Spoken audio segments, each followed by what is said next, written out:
উহুদের ময়দানে রওনা করেছেন এই দুইজন সাহাবী। একজন সাদ ইবনে আবি ওয়াক্কাস রাদিয়াল্লাহু আনহু, আরেকজন হলেন আব্দুল্লাহ ইবনে জাহাশ। একজন আরেকজনরে বলে, ভাই দোয়া করি, আমি দোয়া করব আর তুমি আমিন আমিন বলবা, তবে সাবধান, কি দোয়া করব এটা একজন আরেকজনরে শোনাবো না। তো দুইজন মিলে দোয়া করতেছেন, আরেকজন আমিন বলতেছে। একজন হাত তুলে দোয়া করতেছে, আরেকজন আমিন আমিন বলতেছে। দোয়া শেষ হয়ে গেল, আমিন বলাও শেষ হয়ে গেল। উহুদের ময়দানে দুইজন ভাগ হয়ে যাবে। তো আব্দুল্লাহ ইবনে জাহাশের দিকে তাকায়া সাদ ইবনে আবি ওয়াক্কাস বলেন, ভাই রে, কি দোয়া করেছো বলো না, কারণ এখন আমরা যুদ্ধের ময়দানে ঢুকে পড়ব। হয়তো এমন হতে পারে জীবনের শেষ দেখা এটা আমাদের হতে পারে, আমাদের মধ্যে হয়তো একজন শহীদও হয়ে যেতে পারেন। কি দোয়া করলা জানলাম না, আর কোন দোয়ার উপরে আমিন বললাম সেটাও জানলাম না। আব্দুল্লাহ বিন জাহাজ বলেন, ভাই আমার দোয়ার কথা পরে বলবো, আগে আপনি কি দোয়া করেছেন বলেন না। হযরত সাদ ইবনে আবি ওয়াক্কাস রাদিয়াল্লাহু আনহু বলেন, কি দোয়া করেছি জানো? আল্লাহর কাছে হাত তুলে দোয়া করেছি, আয় আল্লাহ, আমি যেন যুদ্ধের ময়দানে গিয়া আগামীকাল যুদ্ধের ময়দানে যেন একটা বড় মোটা সোটা কাফিররা সামনে পাই, বড় একটা যোদ্ধা কাফিররা যেন তার সামনে পাই, তার মাল ও দৌলত যেন অনেক বেশি থাকে। আমি যেন আমার তরবারে দিয়া আল্লাহর দুশমনকে জমিন থেকে বিদায় করে দিতে পারি। বড় মোটা সোটা বড় যোদ্ধা কাফির হলে আমার বিদায় করতে নিজের কাছে ভালো লাগবে। আর তার সম্পদ যদি বেশি হয়, এই সম্পদের মাল, গনিমতের মাল নিয়ে যদি মদিনায় আসি, তাইলে মদিনার মানুষগুলো বড় উপকৃত হবে। এবারে বলে, ভাই তাই তোমারটা বলো। আব্দুল্লাহ ইবনে জাহাজ বলেন, আমি কি দোয়া করব? ছোট মানুষ, আপনি তো বড় মানুষ, মুজাহিদ মানুষ, নবীজির প্রিয় সাহাবী, এই জন্য আমি আপনার দোয়া করতে পেরেছেন। আমি এত বড় দোয়া করতে পারি নাই, তবে আমি আল্লাহ পাকের কাছে একটা ভিন্ন দোয়া করছি। বলে, কি দোয়া করেছ? বলে, আমি দোয়া করেছি, আয় আল্লাহ, যুদ্ধের ময়দানে, যুদ্ধের মধ্যে আমার সামনে একটা বড় কাফির দাঁড় করায় দিও। এই বড় কাফিরটাই যেন আমারে মারতে মারতে জমিন থেকে বিদায় করে ফেলে। এই বড় কাফির যেন আমারে এমন ভাবে মারে, হাত চড়ে যেন আমার আলাদা করে কেটে ফেলে, পাকেও যেন আমার আলাদা করে কেটে ফেলে, আমার নাকটাকেও যেন কেটে ফেলে, আমার কানটাকেও যেন কেটে ফেলে, আমার চোখটাও যেন উপড়ায় ফেলে। বলে, কেমন আমি এই মৃত্যু কামনা করলাম? কারণ কোন কাফির যদি ইসলামের কোন নবীর সাহাবীকে হাত আর নাক চোখ কান কাইটা যদি মুসলা বানায় ফেলে, কিয়ামতের ময়দানে আল্লাহর সামনে যেদিন দাঁড়াবো, এই হাত কাটা, নাক কাটা, কান কাটা অবস্থায় রবের সামনে দাঁড়ায় বলবো, আল্লাহ, তোমার দিন জমিনে জিন্দা করার জন্য নিজের হাতের মায়া করি না, হাতটা কেটে ফেলেছে, এরপরে যুদ্ধের ময়দান ছাড়ি নাই, পা কেটে ফেলেছে, তারপরেও যুদ্ধের ময়দান ছাড়ি নাই।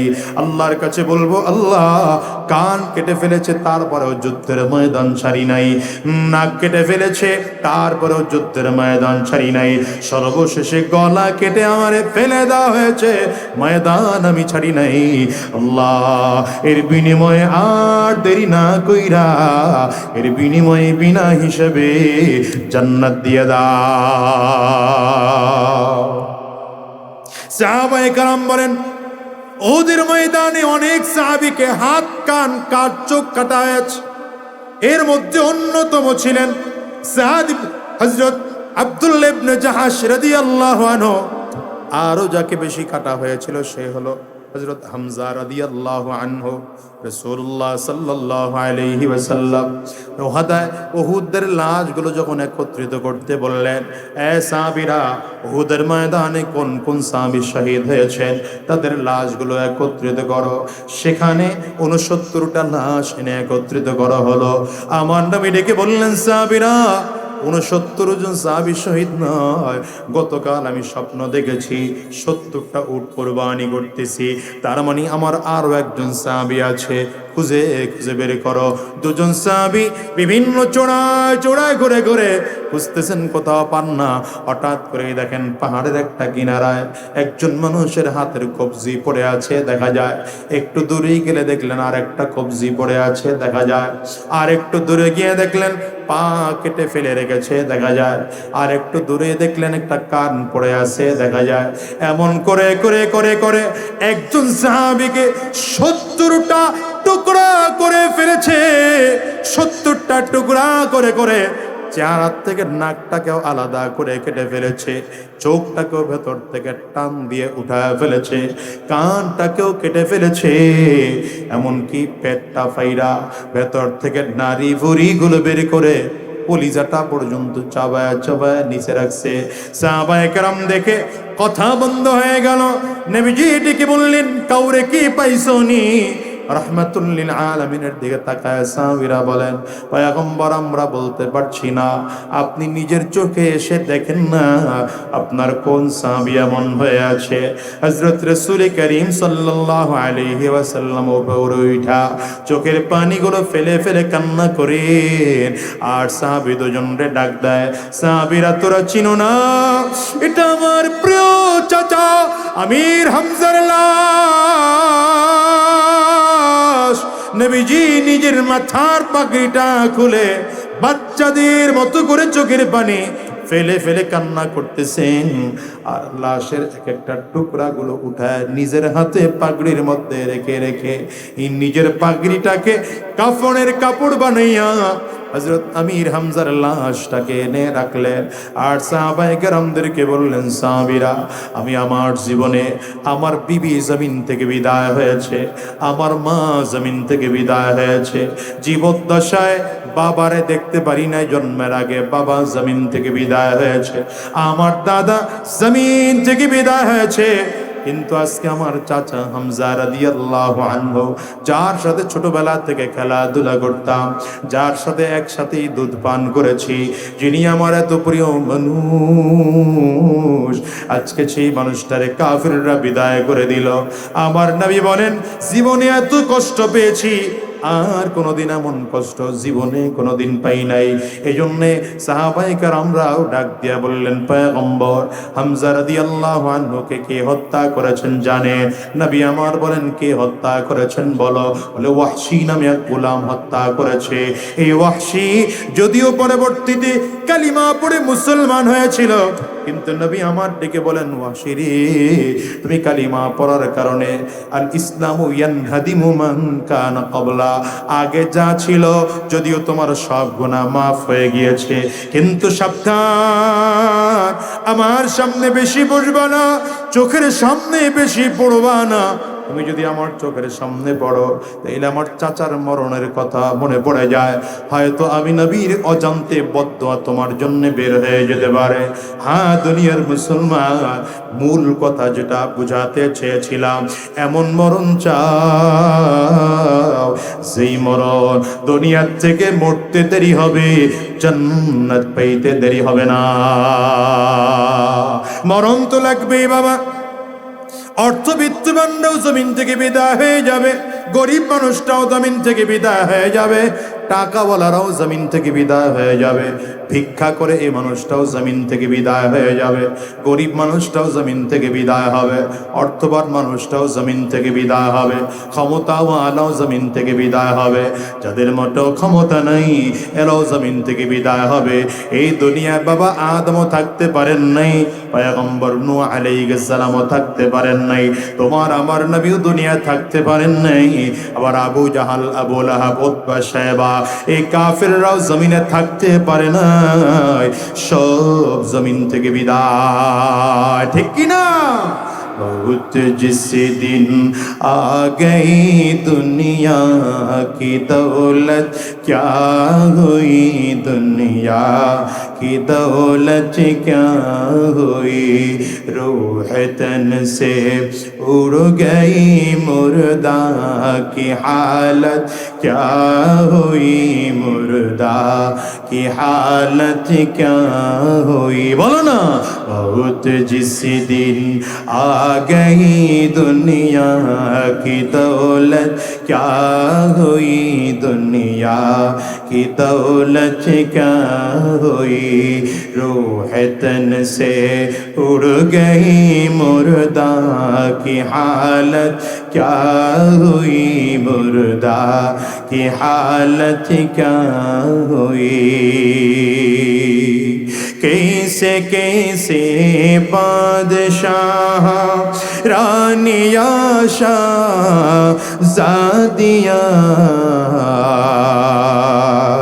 उम्दा उम्दा बालखाना ज़ीब ज़ीनत क्या हुई, ज़ीब ज़ीनत क्या हुई।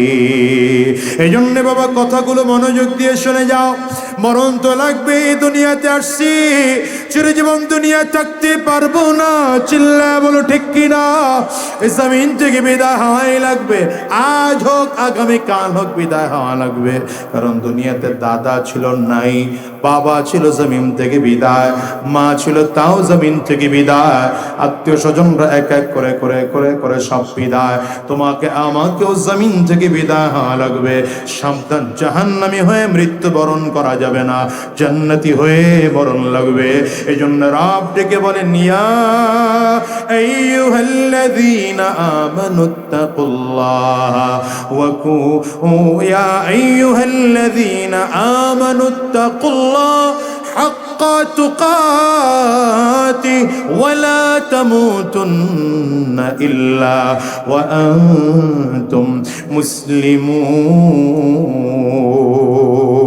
মুসলিমুন। এই জন্য আল্লাহ তাআলা গোটা পৃথিবীর ইমানদারদেরকে লক্ষ্য করে বলেন, ইমানদারেরা আমি আল্লাহ পাকের ভয় কলিজার মধ্যে ঢোকাও। এই জন্য আপনাদেরকে বলবো, এক নম্বর নসিহত, কলিজার মধ্যে আল্লাহ পাকের ভয় ঢোকায় ফেলেন। এমন ভয় যেই গুনাহ, যেই ভয়ের কারণে গুনাহ থেকে বাঁচা যায়, এমন ভয় যেই ভয় থাকলে জাহান্নাম থেকে বাঁচা যায়, এমন ভয় যেই ভয় থাকলে কবরের আযাব থেকে মাফ পাওয়া যায়। দ্বিতীয় নম্বর, মুসলমান না হইয়া জমিন থেকে মৃত্যুবরণ করা যাবে না। কারা কারা তৈয়ার আছো? একটু হাত উঁচা করে আল্লাহকে দেখাও, জবান খুলে চিৎকার করে জোরে ডাক দাও আল্লাহ। আর জোরে আওয়াজ দিয়া ডাকো না আল্লাহ। আলহামদুলিল্লাহিল্লাযী আহাতা বিকুল্লি শাইইন ইলমা وقضى بما يريد حكمة وحكما وأنعم بالنعم ابتلاء وامتحانا ونشهد أن لا إله إلا الله وحده لا شريك له ونشهد أن محمدًا عبده ورسوله اللهم صل على محمد وعلى آله وصحبه وسلم تسليما كثيرا كثيرا أما بعد فأعوذ بالله من الشيطان الرجيم بسم الله الرحمن الرحيم يا أيها الذين آمنوا اتقوا الله حق تقاته ولا تموتن إلا وأنتم مسلمون صدق الله العظيم وصدق رسوله النبي الكريم ونحن على ذلك من الشاهدين والشاكرين والحمد لله رب العالمين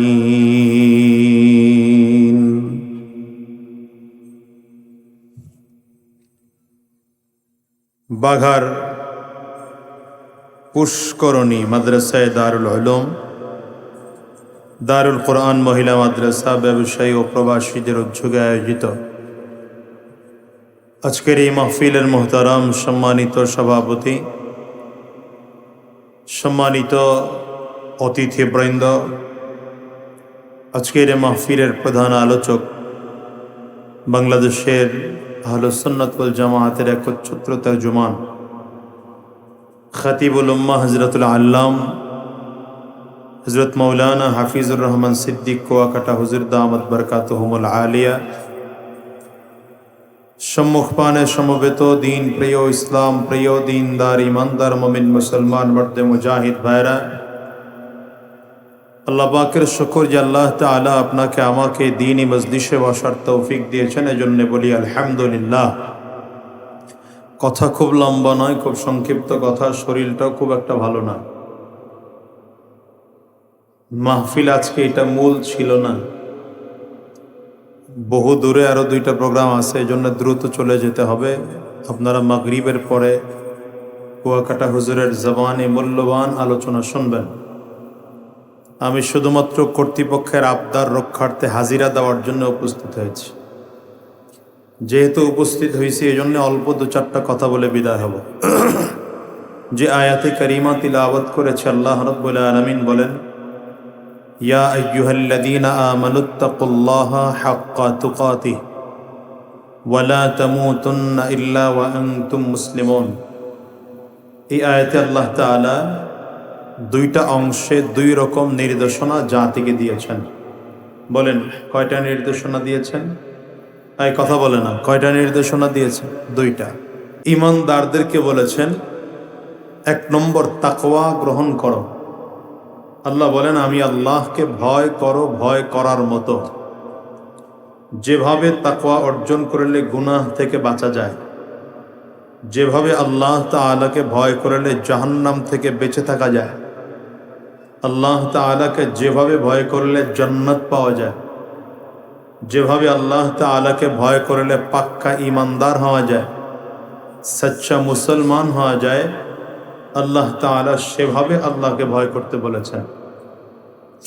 2 নম্বর নির্দেশনা, ওয়াকুনু মা'আস সাদিকিন। আল্লাহ বলেন সত্যবাদীদের সঙ্গী হও। ওয়ালা তামুতুন্না ইল্লা ওয়া আনতুম মুসলিমুন। 2 নম্বর নির্দেশনা, আল্লাহ বলেন মুসলমান না হয়ে মৃত্যুবরণ করো না। 1 নম্বর বলেছেন তাকওয়া অর্জন করতে, 2 নম্বর বলেছেন পাক্কা মুসলমান না হয়ে মৃত্যুবরণ করতে নিষেধ করেছেন। প্রশ্ন হলো, মৃত্যু কি আপনার আমার ইচ্ছা হবে না অনিচ্ছায় হবে? কথা বললেন, ইচ্ছায় না অনিচ্ছায়? অনিচ্ছায় তো ব্যাপার আছে এখানে। কিছু কিছু জিনিস ইচ্ছায় অনিচ্ছায় হলেও সময়ে জানা যায়, আবদার করা যায়। যেমন মনে করেন আজকের এই মাহফিলে আমার আসার ইচ্ছা না থাকলেও কারো আবদার রক্ষা করার জন্য আসছে, এবং আমি নিজের থেকেও আগে জানতাম যে এখানে আমাকে আসরের সময় উপস্থিত হইতে হবে। মৃত্যুর বিষয়টা এত আশ্চর্যের, এক তো অনিচ্ছা, দ্বিতীয় হলো আমরা কেউ জানিও না যে কার মরণ কখন হবে। কি এর মধ্যে কোনো সন্দেহ আছে নাকি? মৃত্যুবরণ করা লাগবে, এর মধ্যে কোনো সন্দেহ নেই। অথচ আমরা সময় জানি না। মানুষের মরণ যখন হয় 1 মুহূর্ত আগেও মানুষ জানে না, 1 মিনিট 1 দিন আগেও মানুষ জানে না কখন মরণ হবে। কি ঠিক না বেঠিক? যদি মানুষ 1 ঘন্টা আগেও জানতো যে 1 ঘন্টা পরে তার মরণ হবে, তাহলে মানুষ এই সময়টুকুর মধ্যে পাক্কা সচ্চা তওবা করে আল্লাহর খাঁটি বান্দা হয়ে যেত। যদি বান্দা আধা দিন 1 দিন আগে জানার সুযোগ হইতো যে অমুক দিন তোমার মরণ, তাইলে প্রস্তুতি নেওয়ার একটা সুযোগ থাকতো। কিন্তু যখন মৃত্যুর সময়টা নির্দিষ্ট না, কখন মরণ হবে কেউই জানি না, এই মৃত্যুর প্রস্তুতি নেওয়াটাও বড় মারাত্মক। এই জন্য মৃত্যুর প্রস্তুতি নিতে হবে সব সময়ের জন্যে। সময় কখন শেষ হয়, হায়াত কখন শেষ হয়, কারোই জানা নাই। এই জন্য মৃত্যুর প্রস্তুতি জন্মের পর থেকেই নিতে হয়। অনেক বাচ্চা এমন পাওয়া যায় যে ডেলিভারির সময়ই বাচ্চা জমিন থেকে বিদায়। এমন হয় কি হয় না? অনেক এমন পাওয়া যায় যে বাচ্চা জমিনে আসছে, একদিন দুই দিন হয়েছে জমিন থেকে বিদায়। 1 মাস 1.5 বছরের বাচ্চা, 1 মাস 1.5 মাসের বাচ্চা, অথবা 1 বছর 1.5 বছরের বাচ্চা জমিন থেকে বিদায়। আবার এমনও কেউ হয় যে বালেগ হয় নাই, বালেগ হওয়ার আগে জমিন থেকে বিদায়। আবার কিছু মানুষ সাবাল্য খাওয়ার পরে জমিন থেকে বিদায়।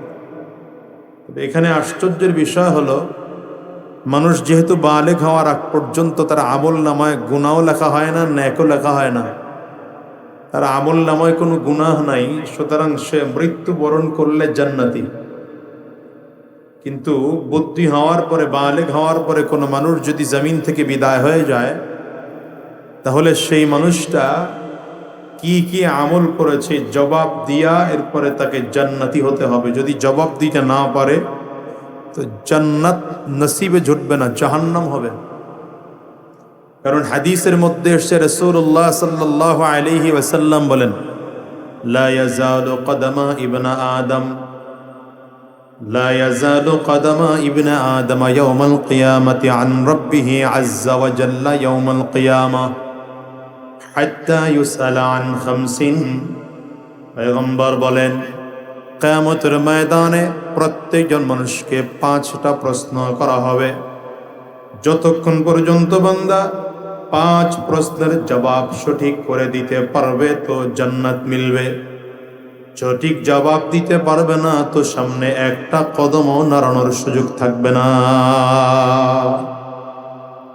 এই 5 প্রশ্নের 1 নম্বর প্রশ্ন, আন উমরিহি ফীমা আফনা ওয়া আন শাবাবিহি ফীমা আবলা।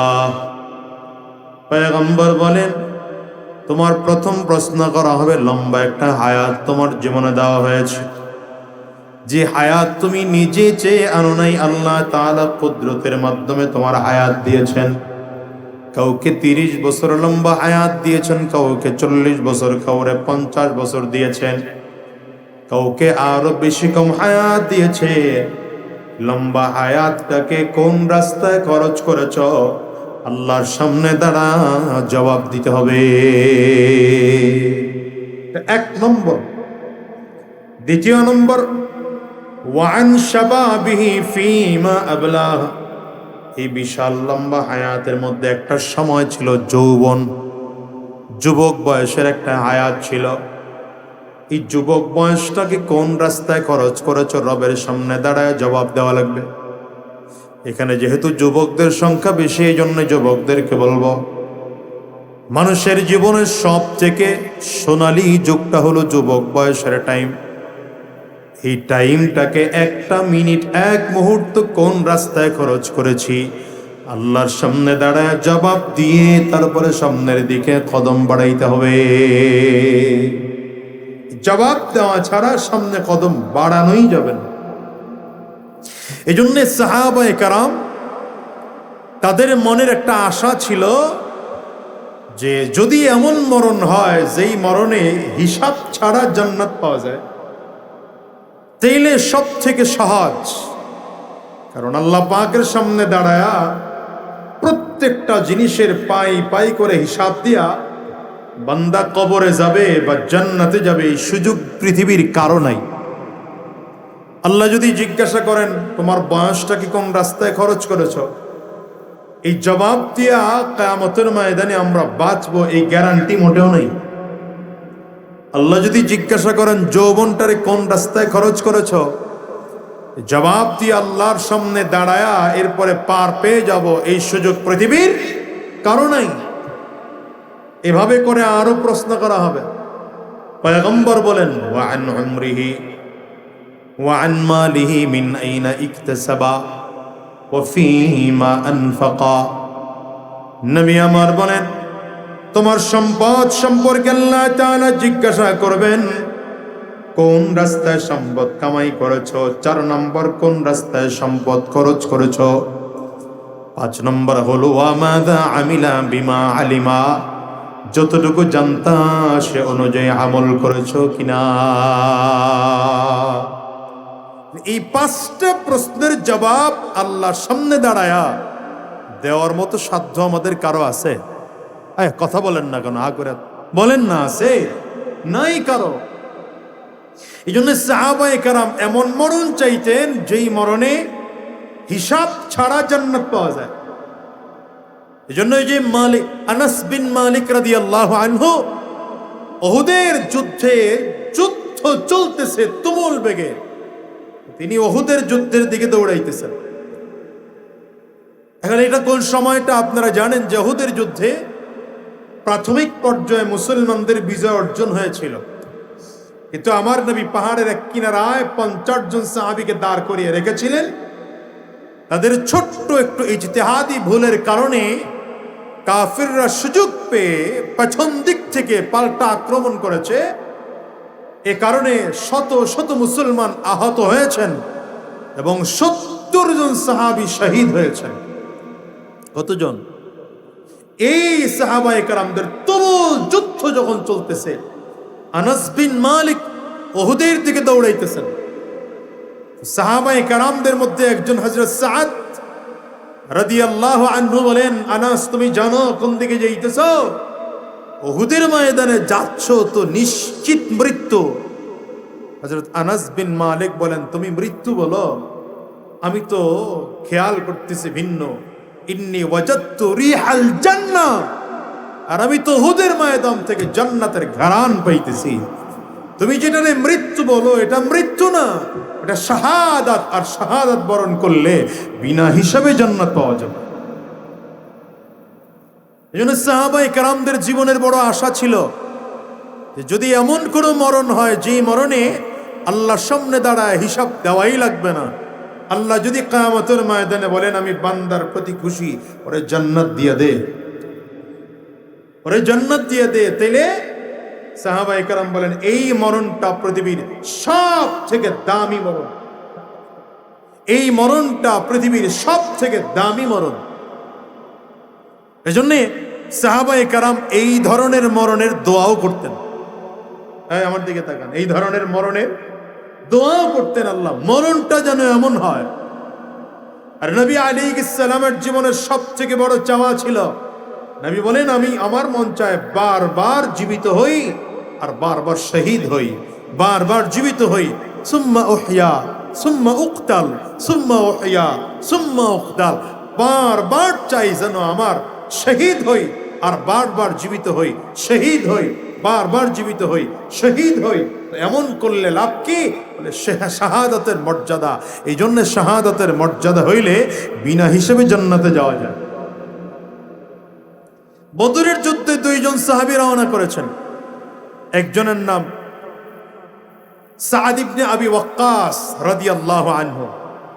সাদ ইবনে আবি ওয়াক্কাস কে, যিনি নবীজির জবানে যে 10 জন প্রসিদ্ধ সাহাবী জান্নাতের সার্টিফিকেট পেয়েছেন, এর মধ্যে অন্যতম একজন হলেন সাদ ইবনে আবি ওয়াক্কাস রাদিয়াল্লাহু আনহু। এই সাদ ইবনে আবি ওয়াক্কাস রাদিয়াল্লাহু আনহু আর আব্দুল্লাহ ইবনে জাহাশ, এই 2 জন মিলে রওনা করেছেন উহুদের যুদ্ধে।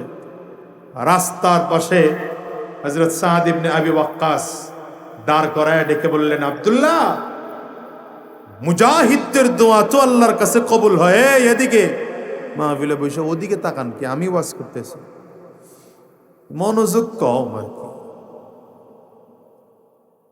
আব্দুল্লাহ ইবনে জাহাশকে ডেকে বলেন যে যুদ্ধের ময়দানে তো মুজাহিদদের দোয়া আল্লাহর কাছে পর্দা ছাড়া কবুল হয়, আমি একটা দোয়া করি, তুমি আমিন আমিন বলবা। আব্দুল্লাহ ইবনে জাহাশ বলে, তাইলে আমিও দোয়া করবো, আপনি আমিন আমিন কইবেন। ঠিক আছে, কিন্তু শর্ত হলো আমরা দোয়া করব গোপনে গোপনে, একজন আর একজনের দোয়া শোনাবো না, একজন আর একজনের দোয়া শোনাবো না। তো একজন মুজাহিদ দোয়া করতেছেন, আর একজন মুজাহিদ আমিন আমিন বলতেছেন। এই দোয়া কি কবুল না হয়ে পারে? কথা কন না করে, এই দোয়া কবুল না হয়ে পারে? মুজাহিদদের দোয়া তো আল্লাহ পাকের কাছে এমনিই কবুল হয়, মুজাহিদদের দোয়া আল্লাহর কাছে এমনিই কবুল হয়। এই জন্য আদ-দুআ নামে একটা কিতাব আছে। এই কিতাবে ঘটনা নিয়ে আসছে হাদিসের, যে হযরত ওমর রাদিয়াল্লাহু আনহুর সামনে দেখেন মুজাহিদদের দোয়া কেমন কবুল হয়। হযরত ওমর রাদিয়াল্লাহু আনহুর সামনে একজন সাহাবী গিয়েছেন তার সন্তানদের সাথে নিয়ে। হযরত ওমর রাদিয়াল্লাহু আনহু সন্তান দেখে আর বাবা দেখে তাকায়া দেখে দেখে বলতেছে, আরে একজন আর একজনের তো ফটোকপি দেখা যায়। এমন কিছু বাবা ছেলে আছে না, দেখতে একই রকম চেহারা। হ্যাঁ, আমার ওই ছোট ছেলেটা এটারে নিয়ে একদিন এক জায়গায় মেহমান হিসেবে গেলাম, তো ওই বাড়ির মেজবান বলতেছে, মনে হয় আপনারে ফটোকপির মেশিনের উপরে রাখছে আর ছোটটারে নিচ দিয়ে বের করছে। এমন কিছু বাপ ছেলে আছে দেখতে চেহারা একরকম লাগে। তো হযরত ওমর রাদিয়াল্লাহু আনহু বাপ ছেলেকে দেখে বলেন, বাহ, চমৎকার বাবার ছেলে তো, চমৎকার বাবার ছেলে তো, ছেলে আর বাবার চেহারায় কোনো অমিল নেই, দেখতে 100% মিল দেখা যায়। এবার সাহাবী বলছেন, ওমর, হযরত ওমর আমিরুল মুমিনিন, এটার একটা চমৎকার ঘটনা আছে। আমার ছেলেটা দেখতে তো আমার মতো, কিন্তু ঘটনা আছে এক চমৎকার। কি ঘটনা? ঘটনা হলো, ইমাম তাবরানী লিখছেন এই আদ-দুআ নামক কিতাবের মধ্যে, যে ঘটনা হলো আমি যুদ্ধের ময়দানে রওনা করেছি। তো এমন সময় রওনা করেছি যখন আমার বিবি হামেলা ছিল, মানে আমার বিবি অন্তঃসত্ত্বায় অবস্থায় যুদ্ধে রওনা করছে। বিবির সামনে দাঁড়ায় বললাম, বিবিরে, যাই যুদ্ধের ময়দানে, দেখার হয় কিনা জানি না, যদি শহীদ হয়ে যাই তো জান্নাতে দেখা হবে, জান্নাতে দেখা হবে। বিবি দাঁড়ায় কয়, আপনি আমারে রেখে যান, অসুবিধা নাই, কিন্তু গর্ভে যে আমাদের সন্তান আছে তার জন্য কিছু বইলা যাবেন না। তো হাত তুলে আল্লাহর বান্দা দোয়া করে, আল্লাহ আমার সন্তানটারে তুমি কুদরতি হাতে হেফাজত করো। সুবহানাল্লাহ, বাড়ি যায় বলবেন না, আমার সন্তানটাকে কুদরতি হাতে হেফাজত করো। দোয়া করে চলে গেছেন। হযরত ওমর রাদিয়াল্লাহু আনহুর সামনে দাঁড়ায় মুজাহিদ বলেন, দোয়া এমন কবুল হইছে, যুদ্ধের ময়দান থেকে ফিরে আসলাম, এসে খবর পাইলাম আমার বিবি জমিন থেকে বিদায় হয়ে চলে গেছেন। আফসোস করলাম যে বিবি বিদায় হয়েছে, মানুষ তো মাসআলা অনুযায়ী জানাজা কমপ্লিট করে দাফন দিয়ে কবরে রেখে ফেলছে। যুদ্ধ থেকে ফিরে আসার পরে লোকজন বলতেছে, তোমার বিবি তো জাহান্নামী। কেমনে বুঝলা? আমরা ভয়েও কবরের দ্বারে কাছে যাই না, কবর থেকে মাঝে মাঝে আগুন দেখা যায়, রাত হলে আগুন দেখা যায়। সাহাবী বলেন, আমার মনে টেনশন উঠে গেল যে আমার বিবি তো কোনোদিন তাহাজ্জুদ কাজা হয় নাই, নামাজ কোনোদিন পাক অবস্থায় ছাড়েন নাই। এই বিবি তো চরিত্রবান ছিলেন, এই বিবির কবরে আযাব হয় কি করে? সাহাবী বলেন, রাতের অন্ধকারে সাহস করে গেলাম যে যেহেতু আমার বিবি তো, যদি তার কবরে আযাব হয় তাহলে আযাবটা কমানোর জন্য দুনিয়ায় আমি স্বামী আছি, যদি কিছু ইসালে সওয়াব করা যায়, কিছু সওয়াব পাঠানো যায়, তাইলে তো উপকার। আল্লাহর বান্দা বলে, আমিও গিয়া বিশ্বাস হয় না, স্বচক্ষে দেখার জন্য কবরের দূর থেকে দাঁড়ায় দেখতেছে, আসলেই কবরের ভেতর থেকে মাঝে মাঝে আগুনের ফুলকি উপরে দেখা যায়। ভয় ঢুকে গেল, কারণটা কি? দেখার জন্য কাছাকাছি গেলাম। আল্লাহর বান্দা বলে, কাছাকাছি গিয়ে দেখলাম আশ্চর্য ব্যাপার, এটা জাহান্নামের কোন আগুন নয়। কাছাকাছি গিয়ে দেখলাম আমার বিবির কবরে জাহান্নামের আযাব নয়। আমি যখন একদম কবরের খুব কাছে চলে গেলাম, খেয়াল করে দেখলাম কবরটা যদিও মাটি দিয়ে চাপ দিয়ে রাখা হয়েছে, কিন্তু কবরের ছাদটা কুদরতি ভাবে খুলে রাখা হয়েছে। নিচে একটা বাতি জ্বলতেছে, ওই বাতির আগুন বাতাস হলে মাঝে মাঝে আগুনটা উপরের দিকে ওঠে, এছাড়া নিচের দিকেই থাকে, মানুষ মনে করে জাহান্নামের আযাব দেখা যায়, কিন্তু আসলে এটা জাহান্নামের কোনো আযাব নয়। বাতির আলো জ্বালানো আছে, আগুন জ্বালানো আছে। আমি কবরের সামনে আস্তে আস্তে করে গিয়ে ভয়ে ভয়ে দাঁড়াইলাম। দাঁড়াইতেই দেখতেছি আমার বিবিটা বাচ্চা কোলে নিয়ে বসে আছে। সন্তানের সামনে দাঁড়ানোর সাথে সাথে বিবি দুইটা হাত উঁচু করে ডেকে বলে, স্বামী আমার, গর্ভে বাচ্চা রেখে তুমি যুদ্ধের ময়দানে গিয়েছো, আমি আল্লাহর বান্দি জমিন থেকে বিদায় হয়ে গেলাম। মানুষ আমারে দাফন দিয়ে রাখলো, তোমার কথার কারণে আমারে আল্লাহ হেফাজত করেন নাই, কিন্তু তোমার সন্তান রে হেফাজত করে রাখছে। হাত দুইটা উঁচা করে বলে, না, সন্তান নিয়ে যাও, লালন পালন করো। আল্লাহর বান্দা হযরত ওমর রাদিয়াল্লাহু আনহুর সামনে দাঁড়ায় বলে, বিবির হাত থেকে সন্তানটাকে আমার কোলে নিলাম। নেওয়ার সাথে সাথে কুদরতের মাধ্যমে খেয়াল করতেছি আস্তে করে কবরটা মিশে গেল। আমি আর বিবিরে পাইলাম না। আফসোস করে করে বললাম, যদি যুদ্ধের ময়দানে যাওয়ার সময় শুধু সন্তানের জন্য দোয়া না করে বিবির জন্যও যদি দোয়া করতাম, সম্ভাবনা ছিল আল্লাহ তাআলা সন্তান আর আমার বিবি দুজনকেই বাঁচায় রাখতে। তো মুজাহিদদের দোয়া কারেন্টের মতো করে এমন কবুল হয়। তো উহুদের ময়দানে রওনা করেছেন এই দুইজন, আল্লাহ পাকের ভয় ঢুকায় ফেলে, এমন ভয় যেই ভয়ের কারণে গুনাহ থেকে বাঁচা যায়, এমন ভয় যেই ভয় থাকলে জাহান্নাম থেকে বাঁচা যায়, এমন ভয় যেই ভয় থাকলে কবরের আযাব থেকে মাফ পাওয়া যায়। দ্বিতীয় নম্বর, মুসলমান না হইয়া জমিন থেকে মৃত্যুবরণ করা যাবে না। কারা কারা তৈয়ার আছো একটু হাত